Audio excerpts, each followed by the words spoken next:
So we want to ask you today about just what a land sales agent is, what you do, what your a job, entails, what a day in the life looks like. So what do you do? What's a land agent? So basically, we just specialize in land sales. We have our designated areas. I live in Washington County, so I pretty much cover like Washington, Noble, Athens, Guernsey, Muskingum County areas, basically anywhere within a 2.5 hour radius here. The company I'm with is Buckeye Land Sales, and we have like premier advertising on these websites that not all other agents have. So that's why we call ourselves like land sales specialists rather than just like a local realtor. Because local realtors, they have like local MLS and they just put stuff on there and it just gets marketed locally, where our marketing is nationwide. Most of our sales come from like Akron, Columbus area. I get a lot of calls from Florida, California, Michigan, pretty much anywhere in the nation, we get calls from. So you're not a real estate agent. So if I was selling my house and I come to you, you wouldn't sell my house for me? Not now, because that's not what I specialize in. If it were a house sitting on, 10 or more acres, then yeah, I would. But if it's just a house in the city, I would recommend you somewhere else because that's not my profession. Okay. And that's not, what I was trained for. So how did you get into land sales and real estate? So my dad is a forester for Tusco Forestry, and they also buy land. And I've kind of just followed him around my whole life, learning the business. So I learned like what timber industry is. So I have a good idea for like what hardwoods are worth as well. And with him doing what he does, he's like, hey, it'd be a good idea for you to get your real estate license because obviously they buy and sell property a lot. So I started looking into it. I was like, that's not a bad idea. And then Craig, who is the guy that trained me, he did a lot of work with Dad for a lot of years. So I talked to him, and he had sold the company he owned to Jason. So I had a meeting with him and Jason and a few other people, and I just felt like that was the right brokerage for me to go to when I got my license.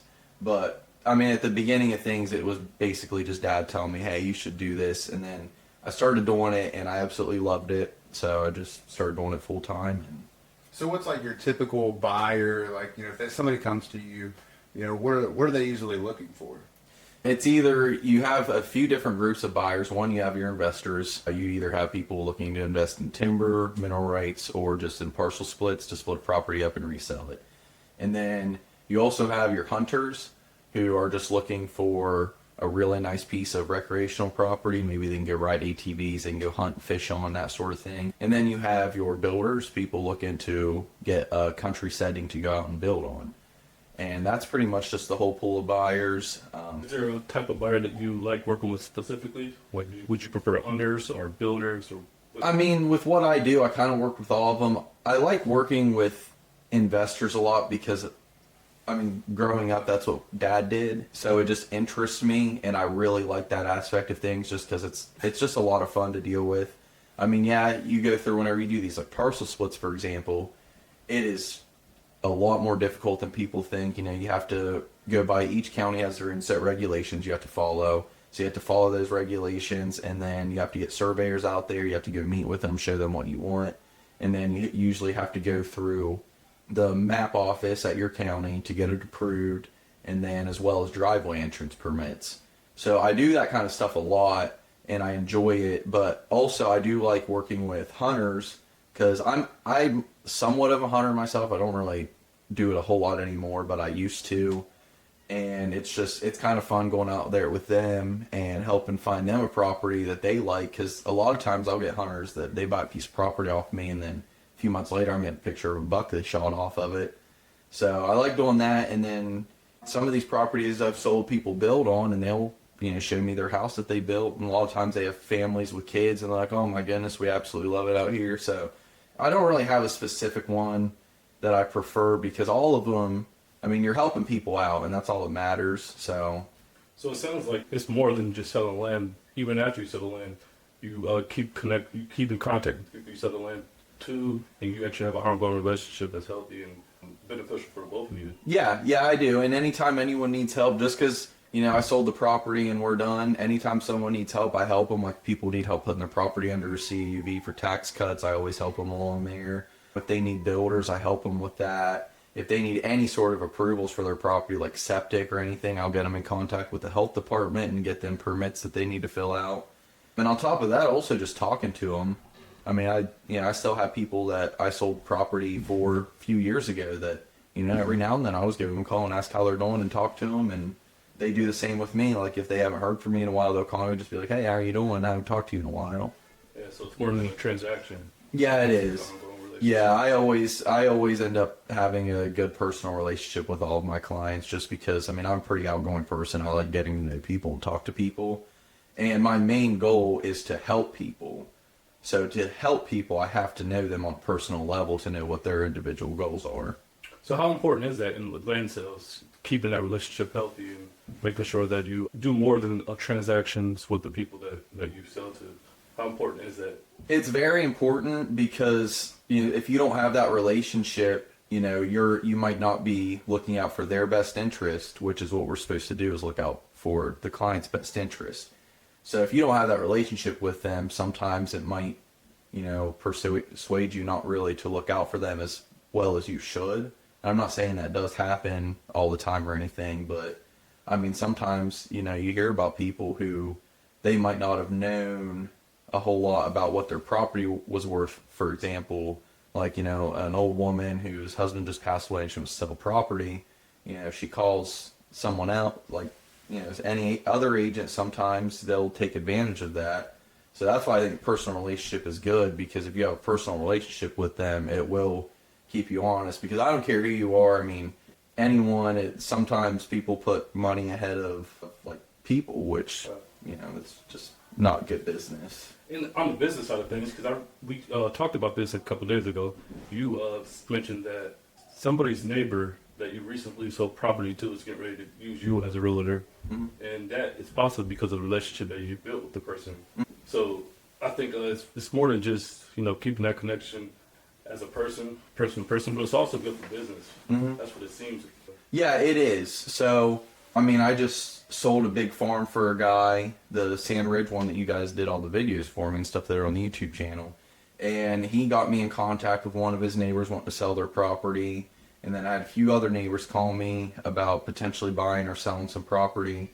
So, if you have a good relationship with these people, they're going to recommend you to other people and be like, yeah, this honest guy, you can trust him. And then they're going to call you. And, that's very important, especially in like the Amish community, for example, where they're not online. Mm-hmm. Everything's word of mouth there. And I work with a ton of Amish because the company that Dad buys timber for, they're Amish. So, I have one investor that I've been working with a lot here recently. We bought 4 or 5 pieces and resold them. And I got a call from a guy like, hey, do you come up to this county to look at property? I was like, yeah, I do. So he had me go out there and look at it with him. I didn't know this guy. This guy didn't know me. We didn't know if we could trust each other because, from my perspective, he could just be using me to get a price and then, just going off on his own. And from his perspective, I could just be sitting there lying to him, telling him he needs to do this and this just to get a paycheck off of him. So we didn't know each other. We didn't know if we could trust each other, but we're out there riding around together, talking, getting to know each other, and come to find out, one of the investors I just mentioned that's Amish that I work with a lot is neighbors with them and really good friends.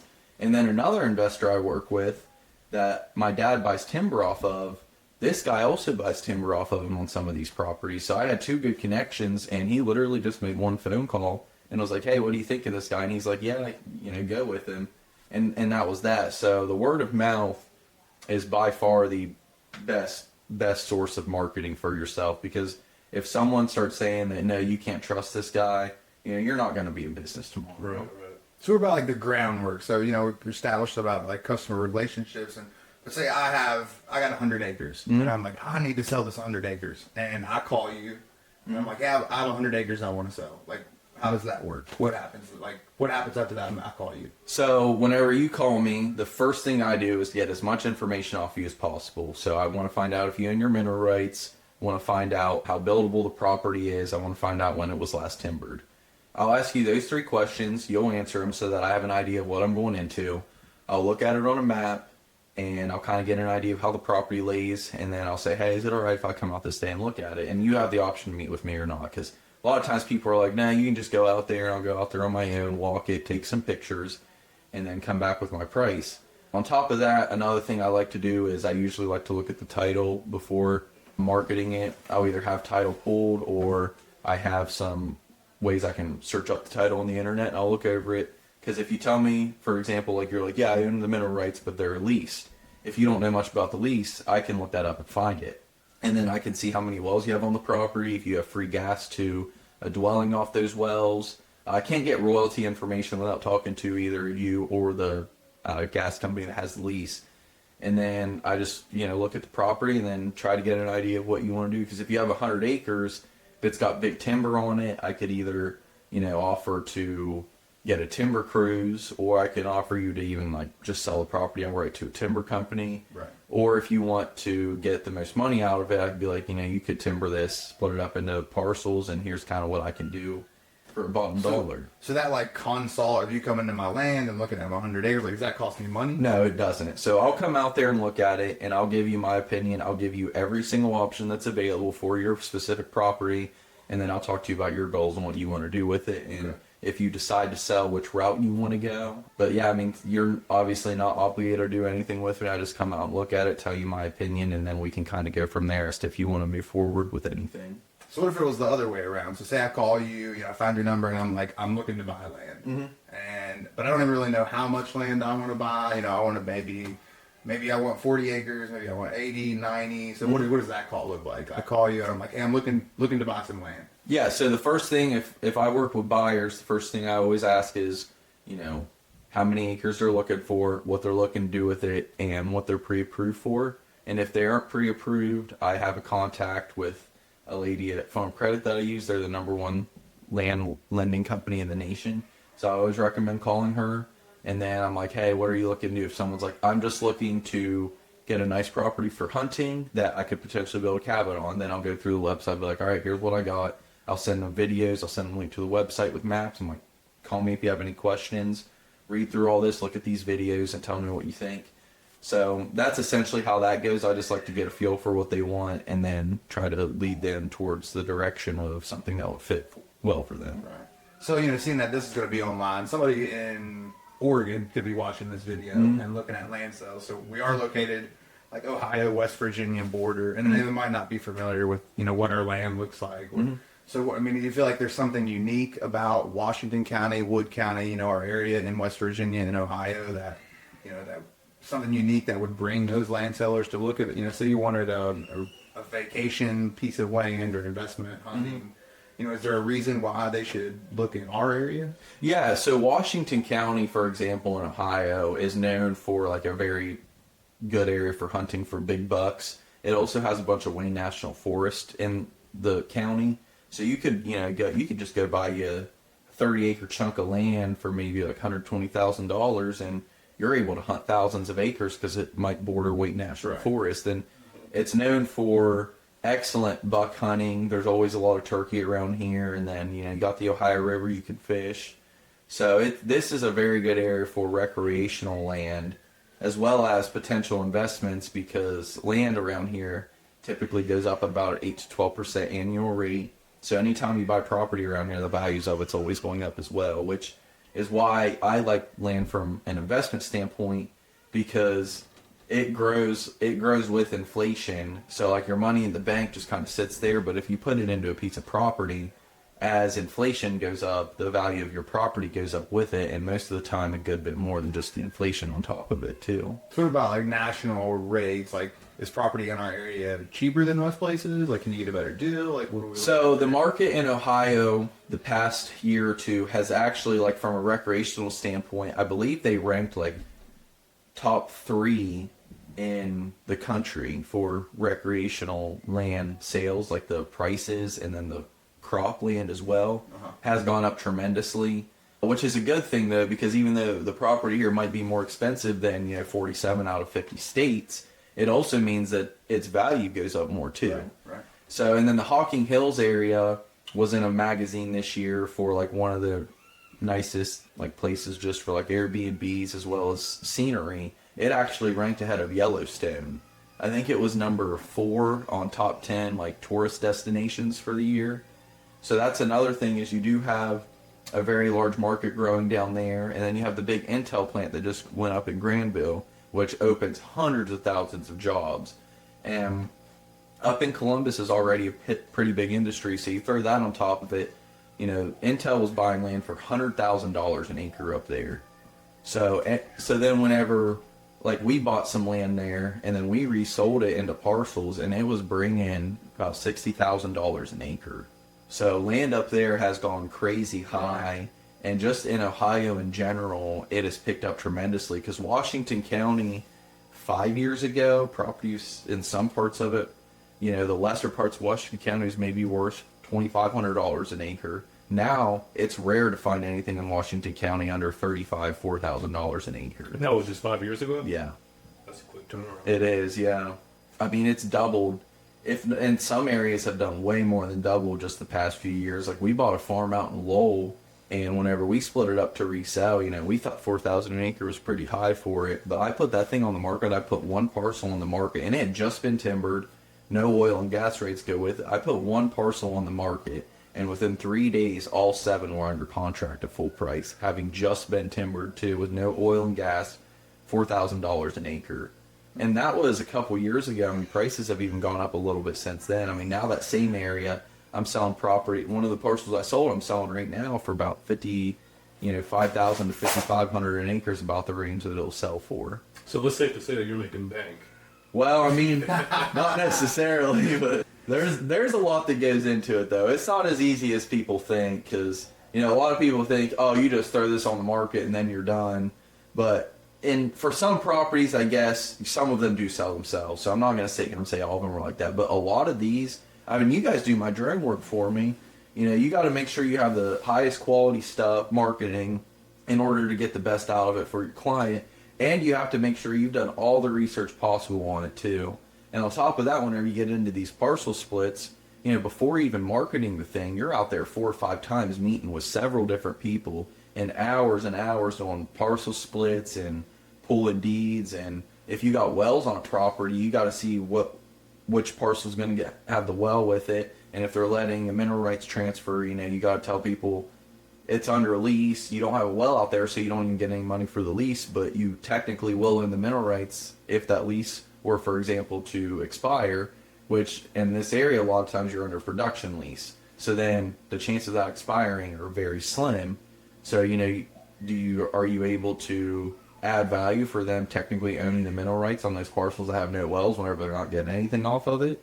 Yeah, I think it's just since we started shooting for land agents and real estate agents, it is crazy that, I mean, I guess I didn't know what real estate agents and land agents did, but you know, the agents we work with, they're like working daylight to dark to sending texts at 3 a.m. and it's unbelievable how much they like just constantly. We worked with agencies like I've had 37 missed calls today, and it's like 2 p.m. Yeah. So it's crazy what effort goes in. It's like you're at the mercy of the buyers and sellers. Yeah, I mean, because the thing is, if you're on answering your phone, they might call someone else and go to them. Right. And you could wait 10 minutes. I've had it happen before. I've missed a call because I've been on the phone, called the guy back 10 minutes later. He's like, oh, I called someone else. And it's like, man, you know, it was just 10 minutes and I was on the phone. 10 minutes cost $50,000. Yeah, you never know. It could. I mean, it's crazy. I mean, there are days, and my wife is she's like, man, you got to start setting business hours, because I'll be sitting at home 10, 11 o'clock at night. People will be calling me. And sometimes you're sitting there on the phone with them for 30 minutes or better. So you'll answer a call at 10:30, and they just want to sit and talk for 45 minutes. It's 11:15 before you get off the phone with them. But it's tough, you know, some people work plant jobs here. Some people don't get home until 8 Yeah. and eat dinner, and so maybe the first time they can make that call is 9:30 p.m. Yeah, and then dealing with the Amish a lot of times, because I'm not necessarily an early riser. I mean, I'll set meetings early. Like this week, every day I've been up and out at 6:30 in the morning every day except one. But for the most part, I try to set my meetings where I leave the house at 8 o'clock, because I'll work late. I don't necessarily like working early, though, if I don't have to. Yeah. But working with Amish, I get calls 6 o'clock in the morning a lot of times. Like, I'll be sitting there in bed and my phone will start ringing right above my head, and I'm like, oh man, you gotta be kidding me. But that's just how the Amish are, for example, because they got their drivers, so they either have to use their driver's phone, so they're kind of at their mercy, and then if they're walking something, they can't talk to you. Or they got a call before they leave the mill for the day. So, you know, a lot of times you are at their mercy because you have to accommodate them. They don't need to accommodate you. You're supposed to accommodate them. Right. So, we talked about the importance of like how that business relationship with your client, is more than is money making. Like it's a personal relationship. I think is super beneficial. But like as far as Buckeye Land Sales, like your company, I mean, why? So, if I'm, out here, I want to sell that 100 acres. What do you think? Why should we come to Buckeye instead of, another land sales agent? Like, do you feel like there's something that puts, you and your company apart from other land sales companies? Yeah. So this is the reason I joined the company I did. One, the help. Craig and Jason are two of the best land sales agents, hands down, in the state of Ohio. They are excellent at what they do. They're very smart, and they have implanted that in me. And as well, not only that, they work constantly. In the first 3 or 4 months that I had my license, I was working 12, 16 hours a day, and then whenever I'd get home, it would be 9 o'clock at night. I'd call Craig and sit on the phone with him for 2.5 hours every single night. I mean, I was on the phone with Craig that first 3 months for probably 20 hours plus a week. It was probably more than that. And he was just sitting there telling me everything I needed to do. So one was for the help, because like I said, nobody could have helped me out like they did. I don't think anyone else would have, one, put the time in for something like that, and two, there aren't many people that even have the knowledge to do what they did for me. And the other thing with Buckeye is the marketing. So Jason, the owner of our company, he's just like me. He's very aggressive. He's a go-getter. I mean, he doesn't stop. So, and that's the thing he liked about me too. Whenever he hired me on, he's like, that's what I like about you. You're very aggressive. You're confident in what you do, and you just go after it. So Jason has all these major marketing land websites, and there are other people in the state that use them. I'm not going to say we're the only ones, but the difference is we're the premier advertisers on every single one of them. So if you go to Washington County, Ohio, to look at a property, my listings are always at the top of the page because we pay more than any other company. On top of that, we have a banner that follows you down the entire page, no matter what property you're looking at. It says, call Buckeye Land Sales, and it has the broker's number up top. So we do not hold back in our marketing. And on top of that, for me personally, I know my marketing is better than anyone else in my area. And I mean, you guys do my drone work for me. There's nobody that does the drone stuff that you guys do on these videos. And even though it is, more costly, it's worth that to get the most out of the property for my clients, because you have all the numbers on those drone interaction things. Yeah, it's crazy, like the amount of engagement. Some of them are like 400% more viewers for drone video. And clearly it's been beneficial, our marketing help with you and Jason's help. And because, I mean, we've shot projects for you that sometimes even before the marketing is out, you've already sold a parcel. Yeah, because we haven't even got to market it. Yeah, yet. so having those videos handy, I can send them to someone and they're like, I'm going to buy this parcel. I just need to do a drive-by to be sure. Because you guys go so in depth on those tours that it's almost like you're walking the property. And then on top of it's like you're walking the property, you get to see an aerial view of how it lays. You get to see what's wooded there, what's farmland. So it's just, all in all, I mean, the marketing is the biggest thing that we have to offer. Is the company I'm with is the best, has the best marketing in the state, and I believe my personal marketing is better than anyone else's on top of that.